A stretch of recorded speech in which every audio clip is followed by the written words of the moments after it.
بسم اللہ الرحمن الرحیم۔ السلام علیکم۔ نئے آنے والوں سے گزارش ہے کہ ہمارے چینل کو سبسکرائب کر لیجئے اور ساتھ ہی بیل آئیکن کو دبا دیجئے تاکہ نئی آنے والی ویڈیوز کا نوٹیفیکیشن آپ کو بر وقت ملتا رہے۔ شکریہ۔ ایک دن صبح کے وقت میں گھر سے نکلنے لگا تو گیٹ کے آگے ایک سفید رنگ کا کتا لیٹا ہوا تھا۔ میں نے پاؤں زمین پر مارا کہ وہ ڈر کر بھاگ جائے، پر تب غور کیا کہ اس کی ایک ٹانگ خون سے لت پت تھی، جیسے کسی نے اینٹ یا پتھر مارا ہو۔ وہ کتا ڈر کر زخمی ٹانگ سے ہی لڑکھڑاتا ہوا اٹھ کر تھوڑی دور جا کر بیٹھ گیا۔ میں نے غور سے اس کی شکل دیکھی تو محسوس ہوا جیسے وہ تکلیف میں روتا رہا ہو۔ آنسوؤں کے نشان باقی تھے۔ مجھے ترس آ گیا اور جس کام سے نکلا تھا وہ بھول کر میں اندر گیا اور کچن سے تھوڑا دودھ اور رات کی پڑی ہوئی روٹی لایا۔ برتن میں دودھ ڈالا اور روٹی کے ٹکڑے کر کے اس دودھ میں ڈال کر کتے کے آگے رکھ دیا۔ وہ اتنا ڈرا ہوا تھا کہ اس نے مجھے پاس آتا دیکھ کر وہاں سے جانا چاہا، مگر دودھ کا برتن دیکھ کر وہیں بیٹھ رہا، اور جب میں دور جا کر کھڑا ہوا تو اس نے وہ روٹی کھانا شروع کر دی۔ اس سے زیادہ میں کچھ کر نہیں پایا تھا اور اپنے کام پر چلا گیا۔ دوپہر کو واپس آیا تو وہ گیٹ کے آگے لیٹا ہوا تھا۔ میں نے پھر سے روٹی اور دودھ اسی برتن میں لا کر آگے رکھ دیا، پر اس بار وہ مجھے پاس دیکھ کر ڈرنے کے بجائے پونچھ ہلا کر جلدی جلدی روٹی کھانے لگا۔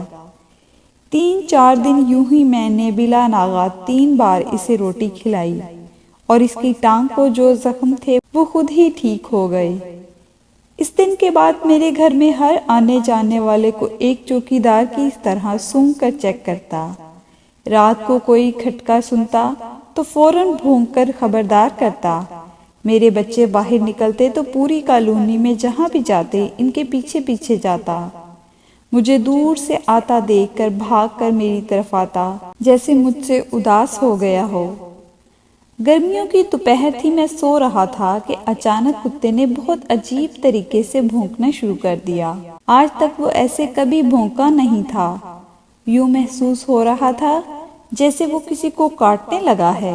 میں اٹھ کر باہر کی طرف دوڑا تو دیکھا کتے نے ایک فقیر کی ٹانگ پکڑی ہوئی تھی اور وہ کراہ رہا تھا۔ میں بھاگ کر اس کے پاس گیا اور مجھے دیکھ کر بھی کتا اس کو چھوڑ نہیں رہا تھا، یہاں تک کہ میں نے ایک چھڑی لے کر کتے کو مارا، تب جا کر اس نے چھوڑا اور فقیر کے پاس جو ایک بوری پڑی تھی اس کے قریب جا کر اس کو منہ سے کھولنے لگا اور زور زور سے بھونکنے لگا۔ مجھے شک گزرا کہ کہیں کوئی چیز چوری تو نہیں کر رہا تھا جو کتے نے کاٹا بھی اور اب بوری کھول رہا ہے۔ میں نے آگے بڑھ کر بوری کھولی تو اس میں سے میرا 3 سال کا چھوٹا بیٹا بے ہوش پڑا ہوا تھا۔ میرے پاؤں تلے سے زمین نکل گئی۔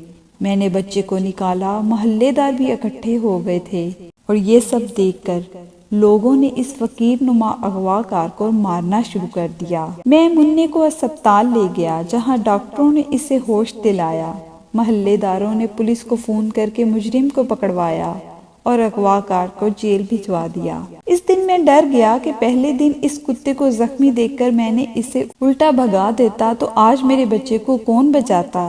آپ سے یہ واقعہ شیئر کرنے کا مقصد صرف اتنا سا ہے کہ نیکی ایک کتے پر بھی کر دو تو وہ آپ کی جان اور مال کا پہرے دار بن جاتا ہے، تو کتے سے لاکھ درجہ بہتر یعنی اشرف المخلوقات انسان پر نیکی کرو تو وہ کتے سے بھی کم عزت کیوں دیتا ہے۔